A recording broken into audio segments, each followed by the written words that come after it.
Namaskar. Please join me in the prayer for the welfare of all of us. Sarve bhavantu sukhinah. Sarve santu niramaya. Sarve bhadrani pashyantu. Ma kaschit dukh bhag bhave. Om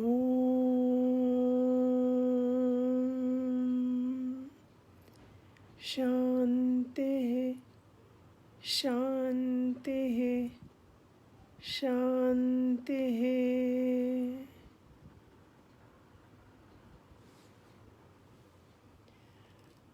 Good evening, everyone. With my deepest regards to the providence, indebtedness to Professor Akshay Anandji and his dedicated team, I take permission from all of you to start with today's conversation, which is Samadhi, the pinnacle of yoga.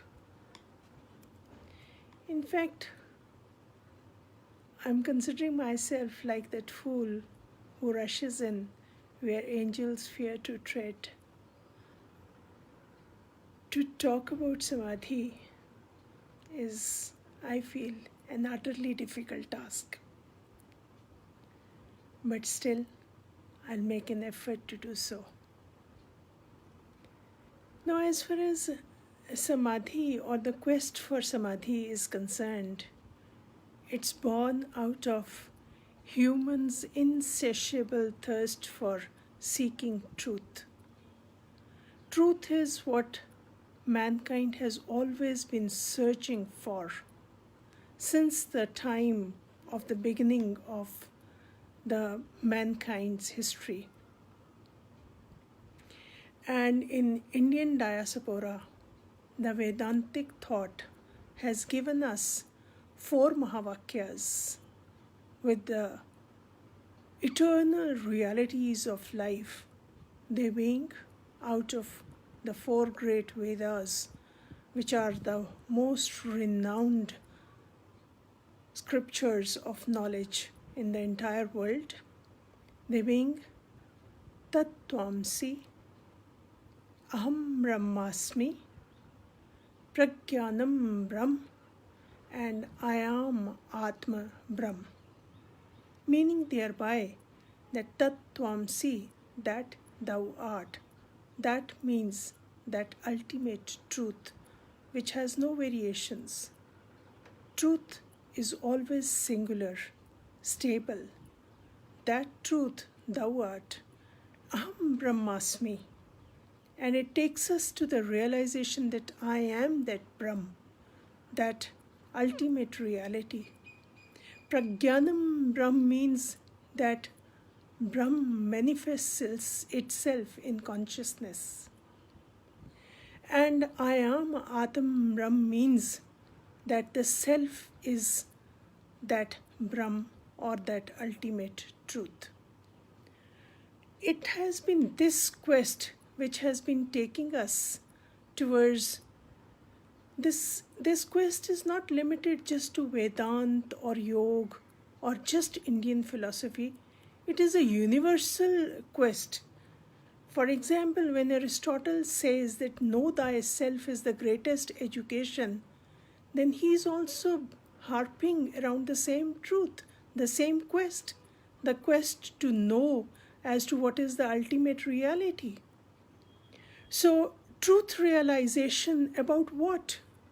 Truth realization about that reality which is fixed reality, that reality which is the truth, which is popularly known as Brahman in Indian philosophy. And that brings us to the Patanjal's Yoga Sutra, famous Yoga Sutras, where Maharishi Patanjal has given us an easier way to the gist of that knowledge not only the gist of the knowledge, but also about the methodology of how to reach that ultimate truth. The taste of the truth is vital for the elixir of life. And in the very outset, after defining as to that yoga is Anushasan, At Yog Anushasanam, in the very second aphorism of Yoga Sutra, Maharishi Patanjali says that Yogash Chitta Vritti Nirodha, that yoga is the chit, the cessation of the vrittis of chit. Now it will be difficult to describe the anatomy of chit in this limited time, but recalling one of the conversations or the discourses of Swami Premanandji of Divine Life Society in 1993, he said that mind is the fastest of the vehicles. And of course, this knowledge is listed in entire Indian history of knowledge, that mind is so swift that in a single second it can have countless vrittis, so much so that even beyond 1 lakh. No one has ever been able to describe a limit to the vrittis which mind can undergo. That fast is the speed of the mind. So it is that mind-boggling speed of mind which creates vrittis. And Maharishi Patanjali says that it is the cessation of these modifications of mind which is yoga, because it will be that stability which will be taking us towards the realization of that ultimate reality which will give us the taste of bliss or anand. Swami Premanandji further said that if only for 14 seconds we can fix our concentration, that will be the first step of reaching towards samadhi. And further he says that if 14 into 14, 144 seconds, we have been successfully able to concentrate, that will be taking us towards dhyan. And he says that it is only till dhyan that you have to make an effort. Beyond that, it all becomes effortless. Because once we have known that how to put in that effort, after that, the being is in taste, in love with that truth which it is. Aham Brahmasmi. And in the third verse of Samadhi Pad, Maharishi Patanjali says the purpose of this science of yoga or the discipline of yoga is tada drishtu savrupe asthanam, so that we are established in our true colors, so that we remain stable in what our reality is. And that is the purpose of yoga, so that we become what we are. That there remains no difference. The twain meet. That is yuj, that is yoga. When the two are meeting, and when we live that reality of meeting, that is when total samadhi is being attained.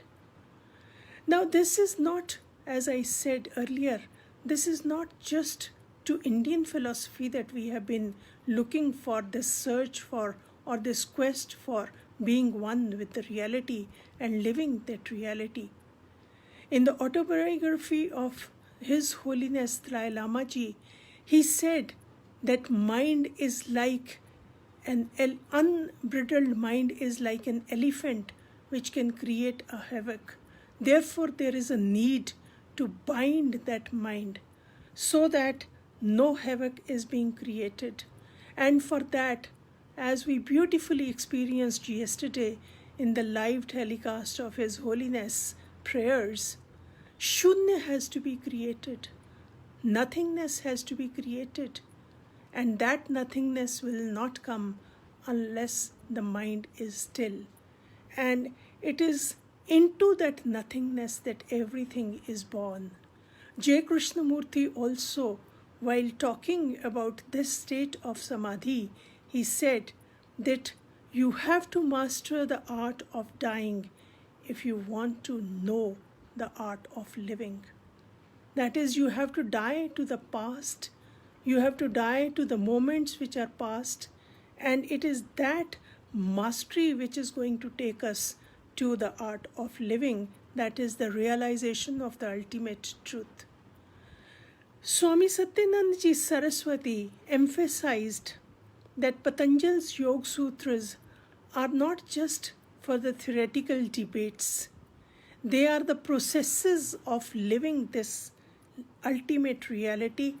And further going, Maharishi Patanjali said in the Sadhana Pad that the Chit has the possibility of the vrittis which can be both klishta aklishti.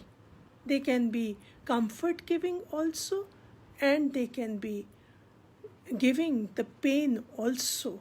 Both the klishta as well as the aklishti vrittis have to have the cessation if we want to witness, if we want to be the sakshi, if we want to be going hand in hand with that ultimate reality.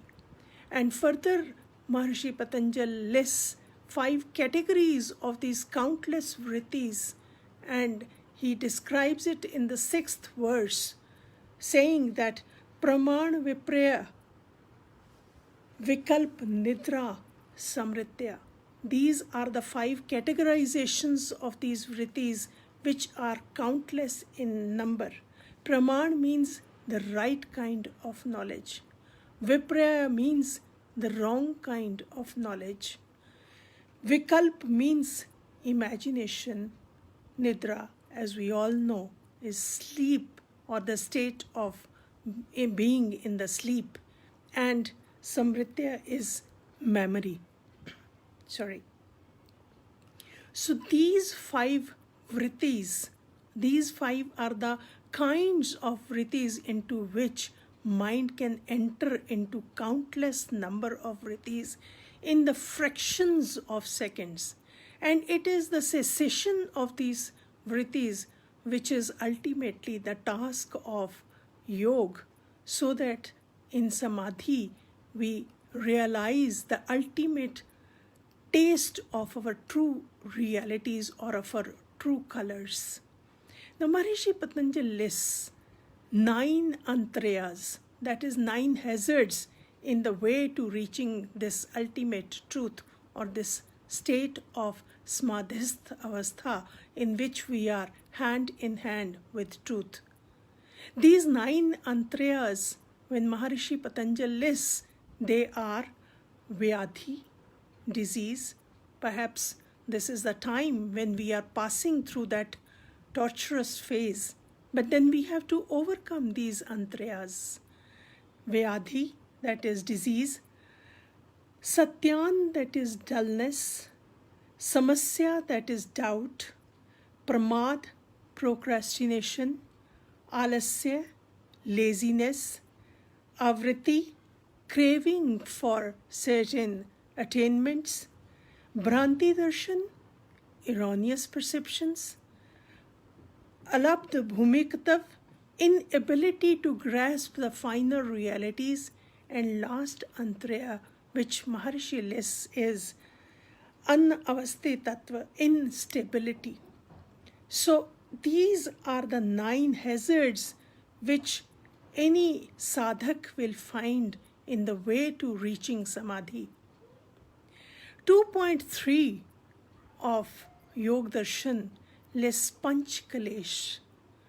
When we are away from the reality, when we are away from that ultimate truth, when we are not established in our true Savrup, when the Drishtu is not, that is the seeker, the being is not established in the true colors of the true being, then 5 kleshas are there, and Maharishi Patanjali lists them as avidya, asmita, rag, dvesh, abhinivesh, panch kalesha.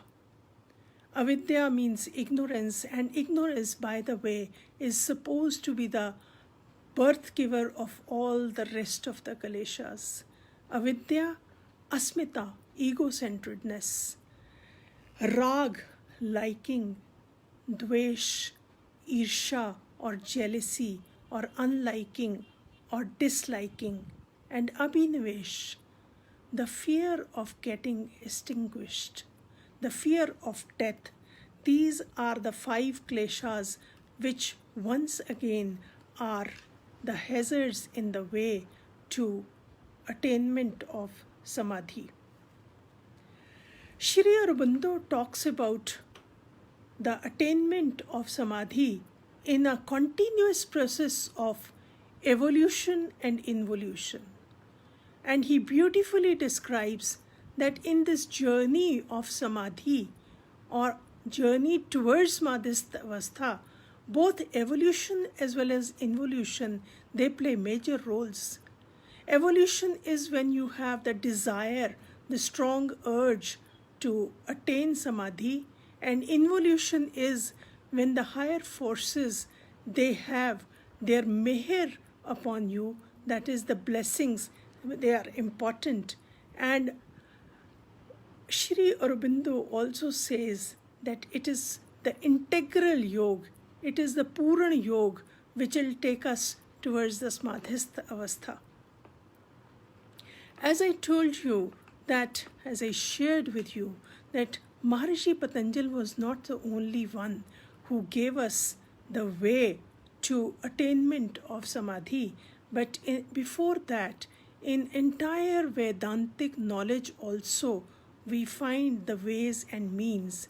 The only difference in that ways and means is that the Vedantic philosophy has a place of tark also, logic, not logic of the ordinary components, but the logic of the higher state. That has the place in Vedantic philosophy, whereas the difference in Maharishi Patanjali's way of Ashtanga Yoga or the methodology is that Maharishi Patanjali adds yam, niyam and asana. Now, as far as the samadhi avastha is concerned, the methodology which has been advocated in Yoga Sutras or Yoga Darshan of Maharishi Patanjali is Abhyas and Vairagya are the 2 instruments through the help of which the sadhak can attain samadhi. Abhyas and Vairagya are the 2 essential accomplishments of the yogi in order to reach the Madhyastha avastha. Now, how to do it? Says that either it can be the constant effort, or it can be the blessings from the previous sanskars, or it can be Ishwar Kripa. There can be so many ways through which a sadhak can attain this Madhyastha avastha. If it is Ishwar Kripa, then we need to define who's Ishwar. Ishwar essentially has been defined as that limitless, which is beautifully being explained by Nanak in his opening lines of Japaji, Ikyomkar Satnam Kartapurak. That truth is one and only one. And that truth, which never changes, that is the concept of Ishwar. And Patanjali Maharishi also said that in order to focus on that Ishwar, that ultimate reality, we must focus on, one of the ways is concentration on pranav, that is Om. Why? Because Maharishi Patanjali says, Tasya Vachak Brahm, Tasya Vachak Pranav, because pranav is the symbol of that Brahm, wherein it is a combination of 3 sounds, A, U and Ma. A being the waking state, U being the dream state, and Ma being the sleep state. And as far as the symbol of Omkar is concerned, then the the crescent over the letter U is the Maya. It is symbolic of Maya, that is the hazards in the way of the sadhak. And the dot at the top is the fourth state, the state of realization of the ultimate reality, which is also known as Turya Avastha. Now the two ways which have been suggested, first comes at 2.1 when Maharishi Patanjali describes Kriya Yoga by saying in 2.1 shlok aphorism of Yoga Sutra, Tapa Swadhyay Ishwar Pradhanani Kriyaye. These are the kiryas through which, so one way of going through for this is that you follow Tapa, Ishwar Pranidhani and Swadhyay. And 2.29 of course gives us the famous Ashtang Yoga ladder of Yam, Niyam, Asan, Pranayam, Pratyahar, Dhyan, Dharana and ultimately Samadhi. Now Samadhi has been described as having rather three stages, two being Sampragyat Samadhi and Asampragyat Samadhi. Sampragyat Samadhi being the Sabij Samadhi, where all efforts are there on the part of the sadhak. But when this state becomes as good as the sahaj habit of the individual, then that same Sabij Samadhi gets converted into Nirbij Samadhi or Asampragyat Samadhi, in which the very desire even to attain Samadhi is lost. It becomes as simple as that. It becomes just then that thou become, that thou art. You become that Brahm. Aham Brahmasmi, that Brahm you become. There remains no difference between the two. One of the Sufi saints, when he said, Lali mere lal ki, jit dekhun tit lal, lali dekhan main gayi, main bhi ho gayi lal. When the twain meet, when there is no difference left between the two, that is when the Asampragyat Samadhi is attained, and then there is no going back of the sadhak. And that state is described beautifully in the 4.29 verse of Maharishi Patanjali's Yoga Darshan, where Dharam Meg Samadhi is being described. Says that this state of the yogi is, or the sadhak is that of the Dharam Meg Samadhi, where Viveka Khyati is born, where the ultimate discerning knowledge is there, and that becomes the essential component, accomplice of the being, and that they don't part their ways after that, and that state of the being is that of Dharam Meg Samadhi, when whatever the sadhak says, that is Dharam, and there is incessant blessings of truth on that sadhak. And after that, the last is the Kevalya. Kevalya is when only and only truth remains, when all the gunas recede, when no vritti is left to be active, when mind, when the Purush and the Prakriti, they become one, and there is no discrimination left between the two. That is the ultimate state of Kevalya. Only and only truth exists, and that is the state of eternal bliss. So Ramakrishna Paramhansji used to say that once you have tasted that, then there is no coming back from that state.